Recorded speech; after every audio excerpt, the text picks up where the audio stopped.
Hey, walk-ins, welcome listeners. This is Hannah from Patient Care Marketing Pros. I wanted to hop on before we get the episode started just to kind of let you know what this episode's about. It is a clip from our most recent webinar that we held on May 23rd called the Google Maps Playbook. So in this episode, you're going to hear Michael and Nick talk about the importance of Google Maps and how it can help your clinic grow and reach your ideal local audience. If you would like to access the full webinar, as this is just a 20-minute clip and the webinar was about an hour long, you can access the link in our show notes. In the full webinar, they go over ranking strategies like keywords and how reviews can be helpful and stuff like that. And then you'll also get access to our workbook of how to rank on Google Maps. It's a, I believe 8-step process of how to get your clinic ranked, as well as access to our top keyword sheet, and all that fun stuff. So we hope you enjoy the episode. Feel free to go access the full webinar. Again, that link is in the show notes, and we hope you enjoy. So at the end of the day, does Google Maps matter? Now, generally, we're going to say yes, right? Correct. Because some people just assume if I'm ranked number one on Google, that's great. But actually, the map pack is probably the more important number one position than the traditional organic SEO side. Like we're going to show you some stats real quick in just a minute. But at the end of the day, if you do a search like urgent care near me or urgent care in whatever your city is, and you're not in that top three, there's opportunity. Okay. At the end of the day, there's opportunity. So if you're that person that like, I want to get to that 40, 60 patients a day, that's one of your first check boxes. You know, like if you're not on that side, that's a to-do list. Like, let's get after that. Let's make that happen. So, but yeah, my study here showing that, 71% of the clicks, organic results has 71% of the clicks, while search ads has 11% of the clicks. And here's what we know. We do a lot of Google ads for a lot of clients, and Google ads is a pretty big player in that. But you can see right there, there's almost a 7-to-1 ratio going on. Well, the thought process, Michael, has always been for us when we approach this with our clients. And I think even you as the urgent care clinic owner or the operator, thinking of it this way, what you want to do is you want to utilize Google ads to put you in that placement. Yep. Until you're able to build up your organic and your map section. And I'm not telling you to get rid of your Google ads out of that, but what you want is for Google to naturally and organically put you out there. Yep. And that is where you really start making momentum, will be the best way to say it, in your urgent care space. And then the best scenario to me is when your Google ad shows you're number one in the Map 3 pack. Yes, exactly. Thank you. But like, the fact that you're showing up in every spot where they just can't get away from you. Yeah.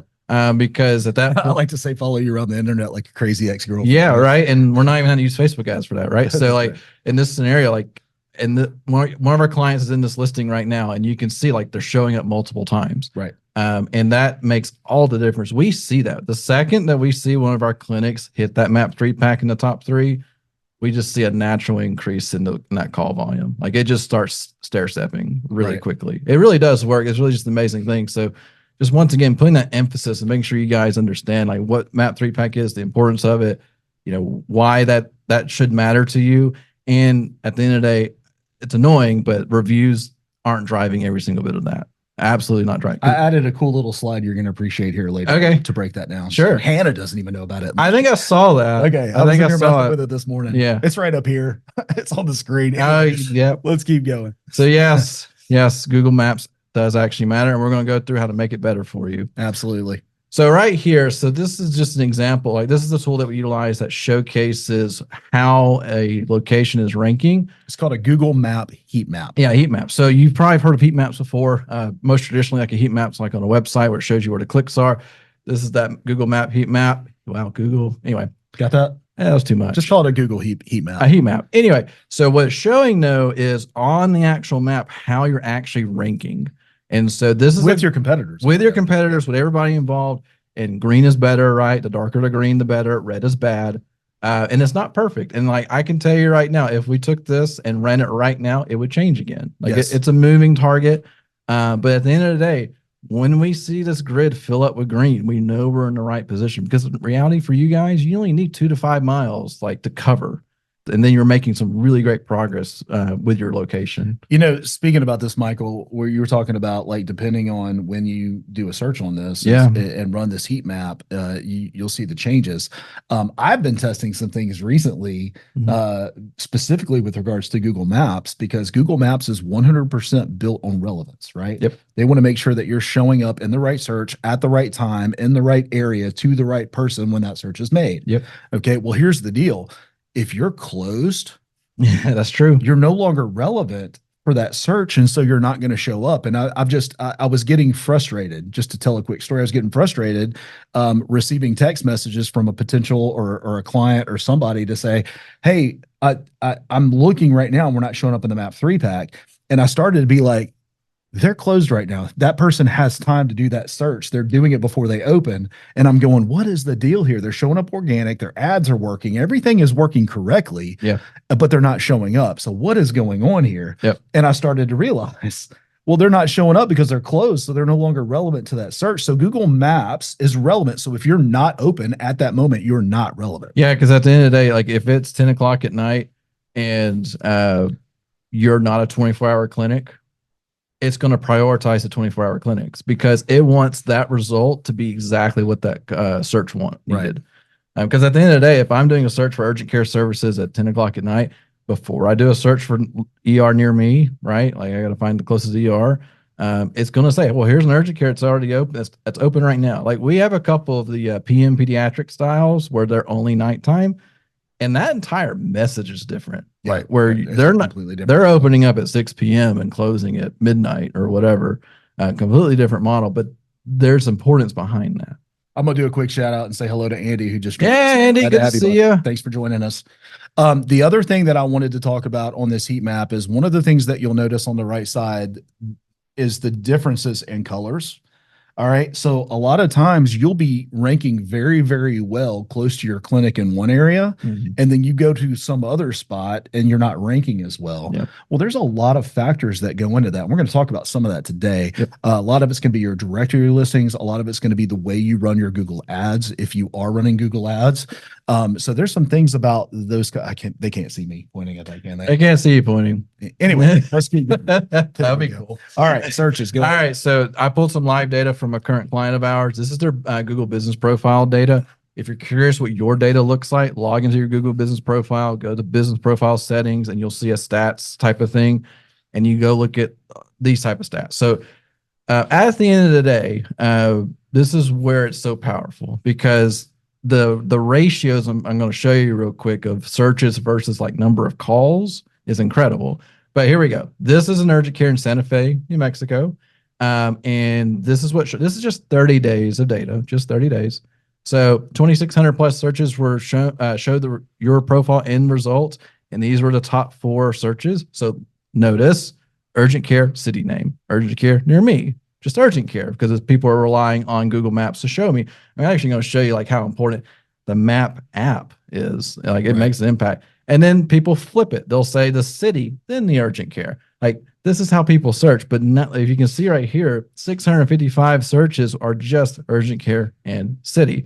That's why when we talk about localizing content, things like that from other webinars, this is why it's so important. Like this is how people search. I wish I have a whole thing about comparing the word X-ray and like with a hyphen and without a hyphen. And the general public does it wrong. And so people have to think about that. It's just so fascinating. I'd like to say on this real quick, the ultimate thumb on the nose to every competitor out there is to name it Santa Fe Urgent Care. Right. We have one that we work with in a city called Chelsea. And they're a great client, but we're always number 2 in the map 3-pack. Yeah. And the reason why is there's an urgent care called Chelsea Urgent Care. And I'm like, that's literally the name of the company. We can't really like because people were searching the company, which is really just searching the city. Right. Anyway, so here's some breakdown. This is what's really fascinating to me. So in 30 days, 8,000 people viewed this business profile. This is this is just a regular urgent care. This isn't a massive urgent care. Like their numbers are probably in the 60 to 80 patients a day, give or take. I don't know the exact number, but look how this search is broken out. So 67% of search is on Google search on your phone, which means they went to their phone, they opened up Chrome or whatever, went to google.com and typed in urgent care Santa Fe or Santa Fe urgent care. 67% of them. 18%. Say that number one more time. 67% on their phone going to google.com. And then the profile showed, that means the map 3-pack wasn't it showed them. That's right. Generally speaking. And then move the desktop. 18% are doing it on their actual computer, which is really interesting to me. Like, because I honestly kind of thought at this point in time in our world, it would just be all phone, but really no, like 18% are still hanging out on an actual computer, and they may be at work feeling like garbage. And like, I need to go find an urgent care. I feel terrible. That could be it. That's very possible. I'm sure. And I think COVID kind of shifted those numbers with laptops being issued at home so much. Then let's take a look at this. The Google Maps app, 13%. That's on this guy right here. That's the app on your phone. Yeah. When you do a directions type of thing and Google Maps pulls up, 13% showed that profile. Right. That's incredible to me. Like, you think about that, like that sounds like not a huge number, but 13% of your potential patients are coming to you through the Google Maps app, not through google.com, not on their laptop, through their phone or their iPad, on the Maps app. And then 2% are using Google Maps desktop. So like very little in there. That makes total sense to me, because what do? I do a search. If I'm at work, I do a search on the computer. I find it, and I go to my phone and I type in the directions so I can see how far it is from me. Like, that's how I function. So this brings us to our first optimization for Google Maps. Yes. All right. You have to design your website for a mobile phone, not for your desktop. Our team, when we design a website, we have a mobile first approach. And I bring that up because I want you to go sometime today after this, go to your website on your phone and say, is this easy for me to navigate? Because if it's not easy for you to navigate, it's not easy for your customers to navigate. Is it easy for me to call? Is it easy for me to schedule an appointment? Can I do everything that I need right here on this device? Yeah. The mobile first thought process is going to help you become more relevant on Google Maps. Yep. Right. They're looking at bounce rates. What's a bounce rate? Somebody went to your website and then they quickly bounced off your website. That means they couldn't find what they were looking for when they got there. And we don't live in a microwave society, Michael. We live in an Instapot society now. Yeah. Well, like, you have to instantly be able to convert. And like that conversion sometimes, and I'll show you the next slide right here, that conversion maybe they're calling from your business profile. It is your business profile set up as far as it can. Do you have the green circle? Like, when I say, if you ever log into your profile, you know what I'm talking about. I should put that up there. Yeah, you've got the green circle. Anyway, but here's an example. So if we go back 2 slides, 2,600 searches showed the profile. 1,300 calls were made in the same time frame. Right. Look at that. So like, is it a 50% conversion rate? Not necessarily, but 1,300 phone calls means they tap the call from the Google business profile, that urgent care, to talk to somebody. Yep. 1,300, which is insane. Well, I would also say also brings you to the second most important thing, and that is making sure that you understand that your Google business profile is actually more important than your website.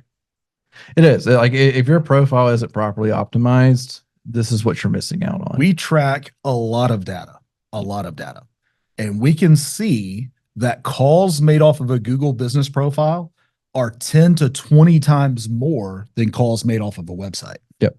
10 to 20 times more people would rather just call you directly from Google than click over to your website. That's good and bad. That puts too much power on Google, but that means that you've got some mind share in there if they're not even bothering to check out your website. Well, and then at the end of the day, Google, if you do everything Google says to do, it sometimes isn't enough. And then your website's that push, right? Yeah, to kind of get it. But anyway, but here's the biotic relationship. It's the moon and the earth, right? Yeah, it is. But a couple of things here. Also, if you're very fascinated with stats and you have some type of call tracking turned on for Google business profile, by the way, it's just a button type of thing. It's also going to give you some really cool data too. Look at the bottom 2 spots right here. So it shows they want you to feel bad is what they're trying to do. Google's trying to make you feel bad. They're trying to make you feel bad. So on this particular one, most calls are missed on a Sunday at 8 a.m. Well, duh, because if you go to this particular hours of operations, they open at 9 a.m. on Sunday. Yep. So people naturally start calling, and then it's marked as a missed call. But now I don't have any like hard data around this, but I imagine if your missed calls are at that high, Google's going to probably kind of move you down the list a little bit, because at the end of the day, they're seeing opportunities that are being missed. And they don't want that, because that's not what the consumer was hoping for. If you think that Google doesn't know what's going on at your clinic, this should be a telltale sign right here. I can see that Google has tracked that probably 25 phone calls around 8 a.m. Were missed by your clinic. They know people were they know that they searched for you. Think about the process here. Google knows that they did a keyword search. They found you. Google showed your business listing. They clicked on your business listing, and then that phone rang and it went unanswered, right? And the reason I bring that up is because that is a signal that, oh, we put up the wrong search. Yeah. And we're going to start rolling that rankings back. So my recommendation here on this is make sure that you have an after hours fallback to answer a phone.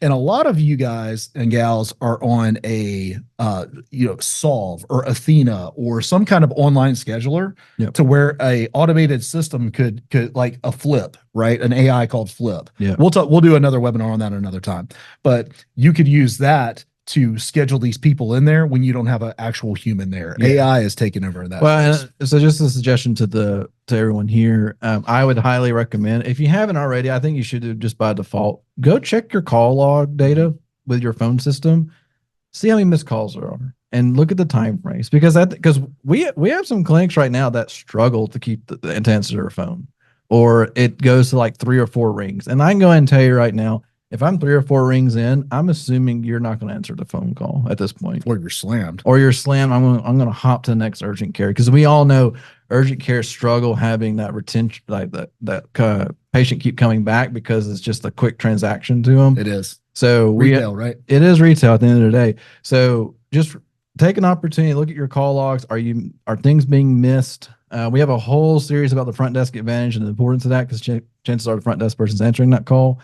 And is it good? Like, is that processing? Because at the end of the day, if you need some motivation, this should be some motivation for you, because if this is saying you're missing calls, it's going to derank you a little bit. And that's a problem. All right. So yes, Google Maps drives calls. You can't 100% rely on pay-per-click alone. That's a great strategy, so long as that strategy is coupled with a good SEO and Google Maps strategy. Yes. Okay. So some of the biggest changes that we're seeing, go ahead. Yeah. So the biggest changes here, you have one thing I want to touch on the most is the LSA part. Right. That's new. Yeah. So LSAs have been around in our world 5-6 years, Something like that. And LSA, local service ads, you've seen it as Google Guarantee. And it originally started out as a locksmith program to help with locksmith stuff. It's a fast name background, but anyway, it moved into home services really fast. It's been in the home service world now for years. And we have some home service clients in our Nick the Marketer legacy agency, and we're probably looking at 20% of their lead volume is probably LSA. Right. And so that's a big deal for them. So let's just say LSA means local service ad. Yep. Right. And we'll talk about where that falls into the line of paid ads in a minute, but I just wanted to make sure that we spelled that out. Yeah. And so, but the reason why we bring this up, it has not been medical until now. Yeah. Medical just opened up in a few markets, not everywhere yet. We say a few markets and a few months as well. Like, it has very short lived. Yeah. Yeah. Like, we're talking, this is less than 6-month-old data. And right now, if you're curious, if you're whatever city you're in, go do a search, and we'll talk about that in a second and see what's coming up. But it literally, we were testing this water with a physical therapist back in November, because it just opened in Birmingham. And you could tell Google wasn't ready, because we were doing everything they told us to, and it was struggling to go live. But now urgent care is an opportunity, and we're going to talk about that. So there's just new things coming down the pipe, but just a fair warning. Google's also really great about just shutting off stuff and changing their mind or readjusting a policy, and it all changed because they weren't thinking all the way through. That's happened a few times to us, but yes. Well, talking about serving up paid ads in the map result, we'll show you what that looks like in just a second. But having a strategy for that is going to be huge, because if the map 3-pack showing up on a Google search is such an important part of the strategy, getting in there as fast as humanly possible is mission critical. Yep. So we'll talk about that here. This is what it looks like. This is that map pack ad. So in this green, you see fast-paced health, the very, very large urgent care. This is the traditional map 3-pack. And what they've done is they've thrown, because of an ad, Now it's a map fast-paced 4-pack. Yeah, now it's the 4-pack, exactly like you said. Right up in here, you can see Fast Pace has been, it says sponsored. It looks just like an ad. And it's put right at the top of that map 3-pack. And most of the consumers that are doing this search do not know They don't know the difference. that's an ad. They don't pay attention to that. Now this is a local service ad, right? We pulled dental just because that's probably the only thing we could get to populate right now because it's so new. Yep. But it has been opened up. Oop, did I go back? It has been opened up to physicians, and we'll talk about that in a minute. So how does this impact Google search results? Yeah. So at the end of the day, like when you are, well, this is one thing we know, when you're spending money with Google, there's some natural pieces to that on the search results side that at the end of the day, if you're spending a little bit of money in Google, Google recognizes that, connects the dots, and you'll see some ranking increases here. But looking at it this way, like now someone really can't escape you because you're showing up in so many different opportunities. And now with also at LSA, it kind of spreads the location a little bit because LSA and Google Ads can be location driven. So you can pick, zip codes and things like that. But the nice part with like the LSA is like now they have one more layer they got to click or scroll by essentially. And it's so confusing to people because they want to make it so seamless that they're just going to go for the first thing they see. And if you notice here in the LSA piece, it's a phone call click. And that's where everybody does all their information, right? They want to click the call and go. And we've done our own little inside test stuff, and people just, like you said, they just blindly tap, and that looks good. There's one, and the reviews there generally kind of pull from your Google reviews, and then there's other opportunities inside of that. But yeah, this is exactly how people are seeing stuff now, and there's just opportunities here. This is the new anatomy of a search. Okay, so what's going to happen is when somebody does a search for, let's just say, urgent care near me, the first thing that's going to start popping, well, let's say it this way to activate LSAs. Let's just say that they say physician near me. Yeah. So when they say physician near me, the first thing that you're going to see is the local service ad. Yep. The next thing that you're going to see is a Google ad. So second position. The third thing that you're going to see, which isn't pictured here, is going to be an ad in the map 3-pack. So you're 3 ads deep before you ever get to organic search, which is the Google Maps right here. And then finally, the organic SEO at the bottom. Okay, so why do I bring that up? So many layers. Why do I bring that up? Google makes absolutely no money when you show up organically in a search. Nope. Nothing. They make nothing. They're providing the service because their number one goal is to be the most relevant platform on the planet. Their number 2 goal is to monetize that. So one, they're going to activate based on relevance, and then they're going to prioritize dollars next, right? So let's do a relevant search, and then let's put all of the dollar generating things on top of that. Does that mean that people are stupid and are only going to click ads? No, we've already outlined that you're looking at 11 to 12% of the clicks actually come from a Google ad. Yeah. The rest of them, 70-something%, come right in here. I'd say 68%, something like that. Yeah. And then less than 8 or 9% come from the organic, right? So unless you're doing some kind of a national campaign, in my opinion, this doesn't even matter. Well, it doesn't matter from the click standpoint, but we do know if you're showing up in that part, that once again, the point nobody can see, but if you're showing up in the organic SEO part, chances are your map 3-pack is activating to a certain degree. Correct. Generally speaking. Correct. And that's the episode. Again, if you would like to access the full webinar, which I absolutely recommend, I think that Google Maps is one of the most important things that your clinic should be ranking on. You can access that in our show notes, sign up there, get our workbook, get the keyword sheets, and honestly get access to all of our other resources as well. Don't forget to subscribe on YouTube if you're watching on YouTube, or follow us on Spotify, Apple, all that stuff, and leave a review. Let us know what you think about the episode. Let us know if you have any feedback. You can also email us at hello@patientcaremarketingpros if you have any questions, or if there's like a story you want to share, or if you'd like to be a guest, we would love to have you on. So we hope you have a great rest of your week. Bye.